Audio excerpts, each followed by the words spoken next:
नकाशाच्याच आतमध्ये ही 55,000 मतदान असेल आणि त्या दृष्टीने आम्ही आमचं काम चालू केलं. आता काल प्रारूप यादी आली आणि प्रारूप यादीमध्ये जर तुम्ही पाहाल तर प्रारूप यादीमध्ये जी नावं आली आहेत ती या नकाशाच्या बाहेरची आहेत. म्हणजे इतकी बाहेरची आहेत की आझादनगर हा भाग, आझादनगर मानपाडा हा भाग, त्यात रेमंडची नावं आली आहेत. जी नवीन रेमंड हे आली आहे ती आली आहेत. कोलचेत गावाला आहे, म्हणजे कोलचेत गाव एक स्वतःचा प्रभाग आहे कोलचेत पट्ट्याचा. यामध्ये कोलचेत गावातली नावं आली आहेत. बरोबर आहे. या ढोकाळीची नावं आली. म्हणजे एक प्रभाग ज्या वेळेला निवडणूक आयोगाचे कार्यालय बनवते त्याला काही झोपलेले असतात काही लोक. आता तुम्हीच नकाशा जाहीर करताय की या नकाशानुसार हा प्रभाग असेल, मग रेमंड पर्यंतची नावं कशी काय या मतदारसंघात आली? आणि हा मतदारसंघ, ह्या मतदारांचा आकडा हा जवळजवळ 7 ते 8 हजार आहे. याचा अर्थ काय? तर याचा अर्थ आम्ही जे निवडणूक आयोगावर ऑब्जेक्शन घेतोय ते खरं आहे. एवढा गोंधळ होऊन या देशात निवडणूक आयोगाच्या यंत्रणेच्या विरोधात आम्ही एवढा गोंधळ केला, त्याच्यावर आम्ही सत्याचा मोर्चा काढला, सगळं केलं, तरी निवडणूक आयोग कुठेही सुधारायचं मनावरच घेत नाही. म्हणजे जर 8,000 मतं, 7,000 मतं जर एक प्रभाग तुम्ही 15 दिवसापूर्वी जाहीर केलात, म्हणजे 2 वर्षापूर्वी जाहीर केलात आणि काहीतरी नवीन झालं आम्ही मान्य केलं असतं. 15 दिवसापूर्वी जाहीर केलेल्या देखील नकाशानुसार तुमच्या याद्या या आजूबाजूला लांबून खेचून आणल्या. आता याचा उपयोग काय होतो? तर तिथल्या स्थानिक जे आमचे BL आहेत त्यांना या बिल्डिंगच माहिती नाही आहेत कुठल्या आहेत. मग यातून सुरू होतो तो बोगस मतदारांचा कार्यक्रम. कधी बिल्डिंगच माहिती नाही कुठे आहे, तिकडे आम्ही तिकडे राहतो, तिकडे राहतो. त्या पोरांना त्या BLAला माहितीच नसतं की हा नक्की खरा आहे खोटा आहे, कुठून आलाय, यातली कुठलीही गोष्ट माहीत नसते. सो ठाणे महानगरपालिकेचा आम्ही आमचा तो मागे मोर्चा काढला होता, मनसे शिवसेनेचा एक मोर्चा झाला होता, त्याला बोरसे नावाचा एक अधिकारी आम्ही बदलायला लावला होता. त्याच्या मागचं कारण ते होतं की त्यांनीच हे सगळं करून ठेवलंय त्या बोरसेनी. त्यानेच आपल्याला दाखवलं की ही प्रशांत कॉर्नरची मिठाई आहे आणि प्रशांत कॉर्नरच्या मिठाईचा आम्हाला दाखवून त्यांनी आजूबाजूच्या गावच्या मिठाया पण आणून त्यात ठेवल्या आणि आता दाखवतात की हे बघा भरलेलं ताट बरोबर आहे. या सगळ्या खोट्या याद्या आजूबाजूच्या परिसरातनं ज्या आणल्यात त्याच्यावर आम्ही ऑब्जेक्शन घेणार आहोत. आता यांनी ऑब्जेक्शन घ्यायचा रूल काय काढलाय?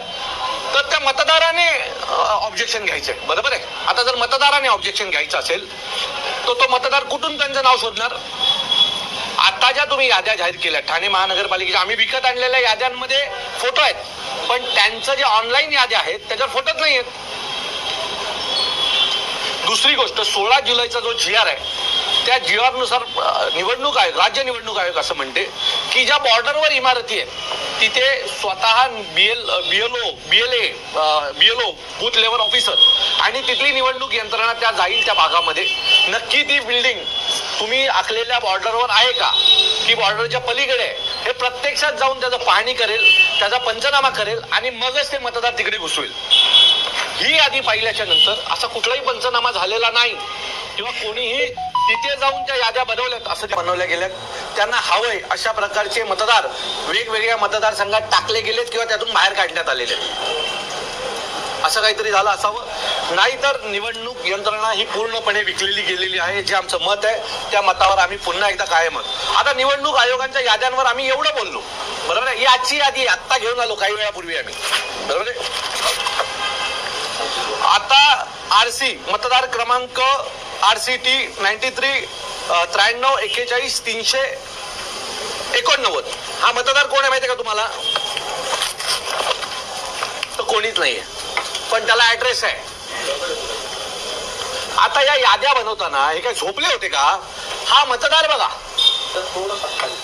हा तुम्ही मतदार बघा, हा मतदार कसा होऊ शकतो? तुम्ही ऍड्रेस टाकलात, मतदार नंबर दिला आणि नाव नाही आणि फोटो पण नाही. हे झोपेत बनवल्यात का याद्या? आता तुम्ही काल बनवल्यात ना, काल प्रसिद्ध झाल्या, आज आमच्या हातात आल्या ना, आणि तुम्ही सांगता त्या मतदाराने ऑब्जेक्शन घ्यायचं. कसं घ्यायचं? कुठल्या नियमाने घ्यायचं? त्या ज्या तुम्ही ऑनलाईन ज्या याद्या जाहीर केल्या आहेत त्यात फोटोच नाही आहेत कोणाचे. त्यात फोटो न येण्याचे कारण काय? तुमच्याकडे तर डेटा आहे ना, ऑनलाईन याद्यांमध्ये पण फोटो आले पाहिजेत ना.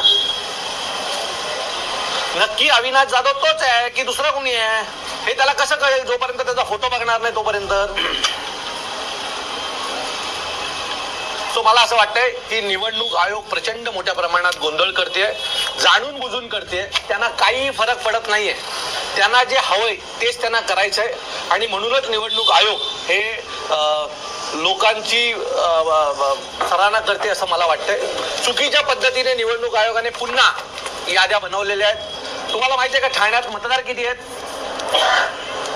विधानसभेपर्यंत ठाणे शहरामध्ये मतदान होते 16,49,000. मागच्या 3 ते 4 महिन्यात जुलैच्या या सगळ्या पट्ट्यामध्ये 25% ठाण्याचे मतदार वाढलेत. कुठून आले 25% मतदार? 4.5 लाख मतं ठाण्यामध्ये वाढली.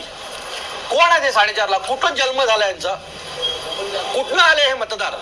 18 वर्षावरील मुलं जी, तुमचं असं मत आहे का की या 4-5 महिन्यामध्ये 18 वर्षाच्या वरील मतदार हा 4.5 लाखांनी वाढला?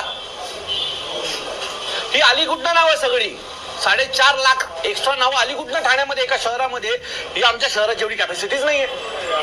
आमचं शहर, मी नेहमी सांगतो, टोल नाक्याला संपतं. टोल नाक्यावरनं सुरू होतं, खारेगाव टोल नाक्याला संपतं. त्या कासार वडवलीला आमचं शहर चालू होतं, त्या रेती बंदरला दिव्याच्या कॉर्नरला येऊन आमचं शहर संपतं. ही नावं आली कुठून? प्रत्येक वॉर्डामध्ये 8 ते 10,000 नावं वाढलेत. म्हणजे जवळजवळ 25% नावं प्रत्येक वॉर्डात वाढली. ही 25% नावं आली कुठून ठाणे शहरामध्ये? सो निवडणूक यंत्रणेने सत्ताधारी पक्षाला मदत करण्यासाठी प्रचंड मोठा घोळ याद्यांमध्ये केला, आमचा आरोप आहे. येत्या सोमवारी निवडणूक आयोग, जी काही ठाणे महानगरपालिकेची निवडणूक यंत्रणा आहे, त्याला आमच्या रागाला सामोरे जावं लागणार. याच्यासारख्या अनेक गोष्टी आम्ही काढल्यात, त्याची उत्तरं आम्हाला द्यावी लागतील. नाहीतर त्या दिवशी त्या अधिकाऱ्याची धिंड काढल्याशिवाय